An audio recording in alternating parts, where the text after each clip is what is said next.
नमस्कार दोस्तों, this video on important topic invoicing.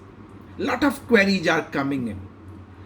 इस कैप्सूल में मैं डिस्कस करूंगा मल्टीपल क्वेरी जो मेरे पास आ रही हैं pertaining to e invoicing. E invoicing introduce क्यों किया गया? पहला क्वेश्चन लोग इसको पूछ रहे हैं कि ई इनवॉइसिंग क्यों लाया गया. First of all, tax evasion को चेक करना था, रियल टाइम बेसिस पे चेकिंग एंड वेरिफिकेशन हो सके, हमारा टाइम सेविंग हो और गलतियां ना हो for return filing, quick e way bill generation, paperless effective cost effective system को इंट्रोड्यूस करने के लिए generation of e invoicing system को एप्लीकेबल किया गया. ये किसके लिए एप्लीकेबल है? Any registered person whose aggregate turnover exceeding 500 crore in any financial year starting from 2017-18, उनके लिए एप्लीकेबल हुआ 1 अक्टूबर 2020 को. इस 500 करोड़ की लिमिट को रिड्यूस कर दिया गया 100 crore and made applicable from 1st of January 2021. अब जो effective change है, any registered person whose aggregate turnover exceeding 50 crore 50 crore in any financial year starting from 2017-18, उनके लिए compulsorily mandatorily generation of invoice applicable होगा. अब ये एग्रीगेट टर्नओवर है क्या? Aggregate turnover means sum total of your turnover which is taxable supplies intra और inter, exempted supplies. और exempt supplies के अंदर तीन चीजें आती हैं, which is exempted by way of exemption notification, nil rated and non-taxable supplies, plus export turnover, excluding RCM liability. And this should be calculated PAN-based, all India basis. That is the meaning of aggregate turnover. इसके बाद next question हमसे पूछा गया कि sir ये जो ई invoicing applicable है किसके लिए? टैक्सेबल सप्लाईज के लिए. B2B रजिस्टर्ड सप्लायर जब रजिस्टर्ड रिसिपिएंट को बिल रेज करेगा और वो भी टैक्सेबल सप्लाईज के लिए, उसके लिए generation of e invoicing is a must. तो किन डॉक्यूमेंट के लिए एप्लीकेबल होगा? First of all, tax invoice, debit note, credit note and export invoice. इन सारे document which is mean for B2B taxable supplies, इन डॉक्यूमेंट के लिए ये ई इनवॉइसिंग के प्रोविजन एप्लीकेबल होंगे. किन डॉक्यूमेंट के लिए एप्लीकेबल नहीं होंगे? आपके माइंड में ये क्वेश्चन भी आएगा. 6 डॉक्यूमेंट जिनके लिए ई इनवॉइसिंग के प्रोविजन एप्लीकेबल नहीं होंगे. रिसीट वाउचर, जब आपके पास advance for supply of services आएगा, आप रिसीट वाउचर इशू करते हैं, नॉट एप्लीकेबल. रिफंड वाउचर, जब आप एडवांस वापस करते हैं, नॉट एप्लीकेबल. पेमेंट वाउचर, जब आरसीएम की लायबिलिटी आप पे करते हैं तो पेमेंट वाउचर क्रिएट होता है, उसके लिए एप्लीकेबल नहीं होगा. सेल्फ इनवॉइस जनरेटेड, जब आरसीएम की लायबिलिटी आप पे करते हैं तो जो रिसिपिएंट है जिसने अनरजिस्टर्ड सप्लायर से कोई सप्लाई ली है, स्पेसिफाइड गुड्स और services falling under reverse charge, उस केस में सेल्फ इनवॉइस जनरेट होता है, उसके लिए एप्लीकेबल नहीं होगा. बिल ऑफ सप्लाई, जब आप एग्जम्प्टेड सप्लाईज करते हैं, बिल ऑफ सप्लाई उसके लिए एप्लीकेबल नहीं है. And last, ISD, input service distributor invoice. ISD related debit note, credit note, e-invoicing provision not applicable. अब किन सेक्टर को बाहर कर दिया गया जिनके लिए ये e-invoicing के प्रोविजन एप्लीकेबल नहीं होंगे? SEZ unit, but not developer, only SEZ unit. Banking company, including NBFC, non-banking finance company. Insurance company, GTA, goods transport agency, passenger transportation services, and multiplexes cinema admission, 6 sector को ई invoicing provision से बाहर कर दिया, sector को बाहर कर दिया। तो एक प्रोमिनेंट क्वेश्चन मेरे पास आ रहा है और लोग पूछ रहे हैं, सर ये जो एग्जम्पशन है ये क्या बिजनेस है या क्या सप्लाई है, नेचर ऑफ सप्लाई और ट्रांजैक्शन है? As per notification and frequently asked question issued, it is qua entity. अगर आप GTA हैं और GTA के साथ आप कई incidental and ancillary service provide करते हैं, लाइक लोडिंग, अनलोडिंग, वेयरहाउसिंग, तो आपको ई इनवॉइसिंग के प्रोविजन एप्लीकेबल नहीं होंगे। इसको qua एंटिटी माना जाएगा, नॉट क्या सप्लाई और द ट्रांजेक्शन। पहली क्लैरिटी मैंने आपको दी। अब नेक्स्ट मूव करते हैं कि सर ये ई स्कीमा हम सुनते हैं, ये है क्या? E schema for generation of e invoice is simple furnishing of standard particulars which is mandatory to be mentioned in the tax invoice as per INB 01. So e-schema is nothing but furnishing of standard mandatory particulars जो आपके उस invoice पे होने चाहिए। अब process क्या है, कैसे ये जनरेट होगा? देखिए, आप अपने अकाउंटिंग एंड बिलिंग सॉफ्टवेयर से जो इनवॉइस जनरेट करते हैं वही इनवॉइस जनरेट करेंगे, बट आपको ये ध्यान रखना पड़ेगा वो एज पर ई स्कीमा INB 01 जिसमें जितनी मैंडेटरी फील्ड्स दी हुई हैं वो उसके अंदर होनी चाहिए। जो इनवॉइस आपने अपनी अकाउंटिंग एंड बिलिंग सॉफ्टवेयर से जनरेट किया, आपको उसे जेसन फाइल में कन्वर्ट करना पड़ेगा और इस जेसन फाइल को आपको अपलोड, ट्रांसमिट या पुश करना पड़ेगा government dedicated invoice registration portal पे। And government dedicated invoice registration portal है www.einvoice1.gst.gov.in।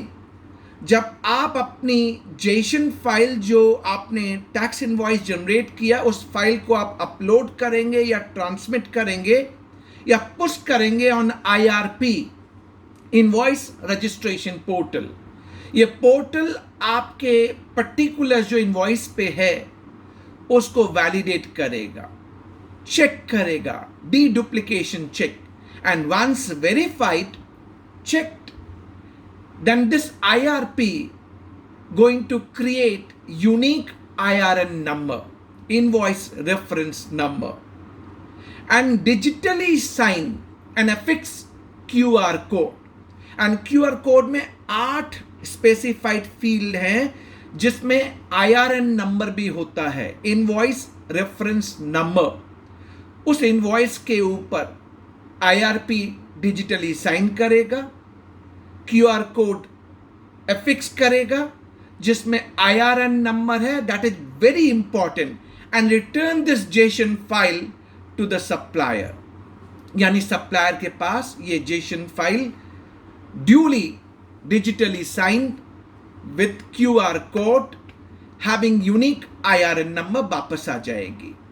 अब सप्लायर क्या करेगा? सप्लायर इसी जेसन फाइल जो इनवॉइस वापस आई इसको आइदर जेसन में और PDF में और प्रिंट कॉपी में अपने रेसिपिएंट को भेज देगा for availing credit for supply of goods और services which is B2B taxable supplies. IRP इसके अलावा भी कुछ करेगा क्या? बिल्कुल, IRP दो चीजें इंपॉर्टेंटली करेगा. जो इनवॉइस रजिस्ट्रेशन पोर्टल है ये डेटा ट्रांसमिट करेगा to e way bill portal for automatic generation of e way bill. Part A जो आपने अपने इनवॉइस में डाला होगा उससे ऑटो पॉपुलेटेड हो जाएगा. इवन पार्ट बी, अगर आपने ट्रांसपोर्टर रिलेटेड डिटेल्स भी डाली है, व्हीकल नंबर डाला है, तो पार्ट बी भी आपका ऑटो पॉपुलेटेड, ऑटो फिल्ड हो जाएगा for generation of e way bill on eBay bill portal. IRP going to push the data to GST common portal for auto filling up your GSTR1, supplier की GSTR1 auto populated कर देगा. यानी ये दोनों चीजें IRP eBay bill portal पे भी transmit करेगा for generation of e way bill and GST common portal for filling up your GSTR1. Next question जो आज की डेट में पूछा जा रहा है, अगर ये IRP सारा डेटा अगर GST कॉमन पोर्टल पे ऑटो पॉपुलेट कर देगा फॉर GSTR1, क्या हमें GSTR1 को चेक करने की जरूरत है? यस, बिल्कुल जरूरत है. ऐसे कई मैसेज GST कॉमन पोर्टल ने डाले हैं. It is in the transition stage. So जो भी डेटा IRP से GST कॉमन पोर्टल पे आएगा, ऑटो फिलिंग अप GSTR1 आपको चेक करना पड़ेगा, वेरीफाई करना पड़ेगा. इसके बाद जो नेक्स्ट क्वेश्चन आते हैं, नेक्स्ट क्वेश्चन आता है, अगर मान लीजिए मुझसे गलती हो गई और मैं किसी इनवॉइस को अमेंड करना चाहता हूं, क्या मैं IRP पे इनवॉइस रजिस्ट्रेशन पोर्टल पे कर सकता हूं? Answer is no, no amendment. इसे पास थ्रू पोर्टल है. IRP is only a pass through portal. आप इस पे अमेंड नहीं कर सकते. कैंसिलेशन कर सकते हैं, पार्सल कैंसिलेशन अलाउड नहीं है. Full cancellation permissible with in 24 hours, 24 घंटे का टाइम पीरियड. लेकिन अगर आपने ईबे बिल जनरेट कर लिया and goods are in transit, then आप विद इन 24 आवर्स भी आप इसे कैंसिल नहीं कर सकते. लेकिन सब्सिक्वेंटली अगर आपको अमेंड करना है और कैंसिल करना है, you can do on GST common portal. अब नेक्स्ट क्वेश्चन जो बहुत इंपॉर्टेंट है और जो हमें समझना है कि सप्लायर की रिस्पॉन्सिबिलिटी और रेसिपिएंट की रिस्पॉन्सिबिलिटी.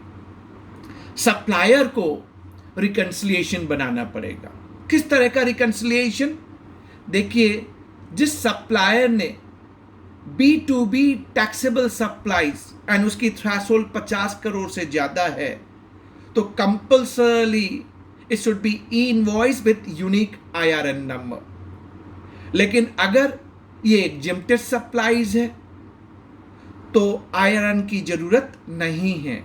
अगर ये B2C सप्लाई है तो B2C के लिए भी जरूरत नहीं है. B2C के लिए एक अलग प्रोविजन है. रजिस्टर्ड पर्सन जिसकी एग्रीगेट टर्नओवर 500 करोड़ रुपए से ज्यादा है इन any financial year starting from 2017-18, उनके लिए सेल्फ डायनेमिक QR कोड का प्रोविजन था, but that is now being postponed from 1 जुलाई 2021. यानी सप्लायर को रिकंसिलिएशन बनाना पड़ेगा कि उसने कितनी इनवॉइसेस विद IRN, कितनी इनवॉइसेस विदाउट IRN, उसके बाद ईबे बिल जनरेट किए. So correlation invoice with IRN with e way bill, invoice without IRN e way bill generated, and correspondingly GSTR1 में इस डेटा को कैप्चर करना पड़ेगा. रिकंसिलिएशन यानी तीनों website, invoice portal, GST common portal and eBay bill portal, जब तक इंटीग्रेट नहीं होती तब तक सप्लायर की रिस्पॉन्सिबिलिटी है जो भी डेटा यहां से फ्लो करेगा उसका प्रॉपर रिकंसिलिएशन बनाए. रिसिपिएंट के लिए रिसिपिएंट क्या करेगा? देखिए, एक इंपॉर्टेंट प्रोविजन मैं आपको बता दूं।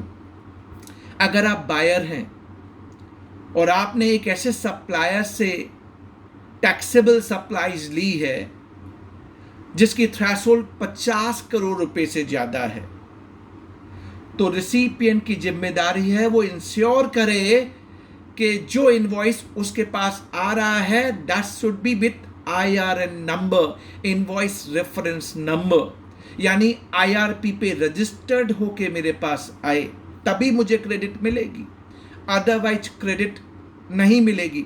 तो रिसिपिएंट के एंड पे ये रिस्पॉन्सिबिलिटी है for availing credit. He will get credit only on such invoice which is e-invoice with unique IRN number digitally signed with QR code by IRP, अगर वो B2B and taxable supplies है।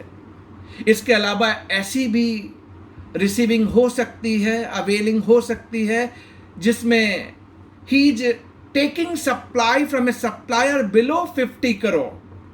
उस case में ई invoicing के provision applicable नहीं है, यानी 2 bucket, एक बकेट जिसमें सप्लाईज ऐसे सप्लायर से आ रही है जिसको ई इनवॉइस जनरेट करना है, एक बकेट ऐसा जिसमें ऐसे सप्लायर से आ रही है जिसको ई इनवॉइस जनरेट नहीं करना, लेस देन 50 करोड़। तो यानी उसको ये सारे रिकंसिलिएशन बनाने पड़ेंगे। Correspondingly eBay bill and capturing the credit as coming in 2A must get reconciled with 2B and then GSTR 3B, ये reconciliation रहेगा। अब जो मेरे पास मल्टीपल क्वेरीज आ रही हैं जिसको मैं आपके साथ सॉल्व करना चाहूँगा, कई प्रॉब्लम ऐसी भी है कि कईयों ने अभी तक इनवॉइस जनरेशन स्टार्ट नहीं किया। कोई प्रॉब्लम हो सकती है क्या? बिल्कुल हो सकती है। अगर आप क्वालिफाइड हैं, आपकी थ्रेशोल्ड 50 करोड़ रुपए से ज़्यादा है इन any financial year starting from 17-18, आपको इनवॉइस जनरेट करना पड़ेगा। डिफरेंट मोड है, ऑफलाइन, API बेस्ड, ये डिफरेंट मोड है जिसको आप फॉलो कर सकते हैं। अब आपके लिए कंपल्सरी, अगर आप नहीं करेंगे तो कोई problem, penalty under section 122 subsection 1, higher of 20,000 which includes CGST and SGST or 100% of tax amount per invoice. General penalty of 25,000 under section 125 supplier के ऊपर। रिसिपिएंट को क्रेडिट नहीं मिलेगी। अगर आप सप्लायर हैं, आपकी थ्रेशोल्ड 50 करोड़ रुपए से ज्यादा है और आपने ई इनवॉइस जनरेट नहीं किया तो रिसिपिएंट को क्रेडिट नहीं मिलेगी। अब आप as a supplier, as a recipient कैसे जानेंगे? देखिए, आप ई इनवॉइस पोर्टल पे जाइए, आप अपना GSTIN नंबर डालिए, वो आपको दिखाएगा आप अनेबल्ड हैं क्या, आपके लिए ई इनवॉइसिंग जरूरी है, क्योंकि आपकी एग्रीगेट टर्नओवर वो कैलकुलेट कर लेगा जो आपने GST कॉमन पोर्टल पे थ्रू GSTR 3B फाइल की है। अगर आप अनेबल्ड हैं, आप यूजर ID पासवर्ड आपके पास है, आप ई इनवॉइसिंग स्टार्ट कीजिए। Even buyer can see, recipient can see उसका कौन सा सप्लायर ई इनवॉइसिंग के लिए जिम्मेदार है, लायबल है। यानी रिसिपिएंट को इंश्योर करना पड़ेगा, अगर उसका सप्लायर 50 करोड़ रुपए से ज्यादा है तो जो भी इनवॉइस आए वो e invoice with unique IRN number with QR code digitally sign by IRP आनी चाहिए फॉर अवेलिंग क्रेडिट।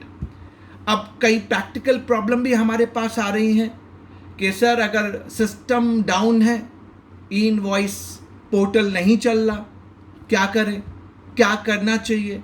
मेरी एडवाइस आपको होगी, अगर सप्लाई आपको करनी है, आप डिलीवरी चालान रेज कर दीजिए, ईबे बिल जनरेट कर लीजिए और सब्सिक्वेंटली जब सिस्टम अप हो, आप अपना इनवॉइस बनाइए जिसको IRP के जरिए आप रजिस्टर्ड करा लीजिए और उस इनवॉइस में आप डिलीवरी चालान का रेफरेंस नंबर डाल दीजिए, सो एज टू सब्सटेंशिएट कि आपने DC डिलीवरी चालान विद ईबे बिल माल भेजा, आपने उस दिन ई इनवॉइस जनरेट इसलिए नहीं कर पाए क्योंकि सिस्टम डाउन था।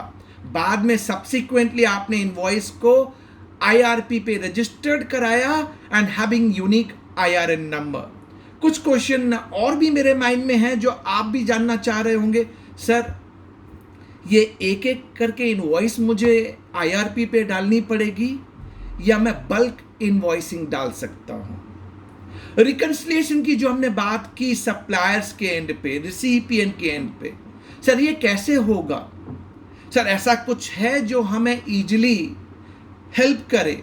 देखिए, एट द मोमेंट मार्केट में आपके पास कई ऑप्शन हैं जिस पे आप वर्क कर सकते हैं। क्लियर टैक्स भी आपको एक विंडो देता है जो आपके जनरेशन ऑफ ई इनवॉइसिंग को स्मूथ ट्रांजिशन अलाउ करेगा। You can check their software trial basis पे। कंफर्टेबली आप अपने आप को विजुअलाइज कर सकते हैं आपका transition for generation of e invoice. इस वीडियो में मैंने कोशिश की वो सारे क्वेश्चंस लेने की जो मल्टीपल क्वेरीज मेरे पास आ रही थी और उसको मैंने आपके लिए इजी लैंग्वेज में आपको बताने की कोशिश की। But if you are having any further question you can always write back. Thanks for watching. एक चीज और मैं आपको बताऊं, it is better to be tax compliant and it should be proactively must be done. Thanks for watching. Thank you very much. Take care of yourself.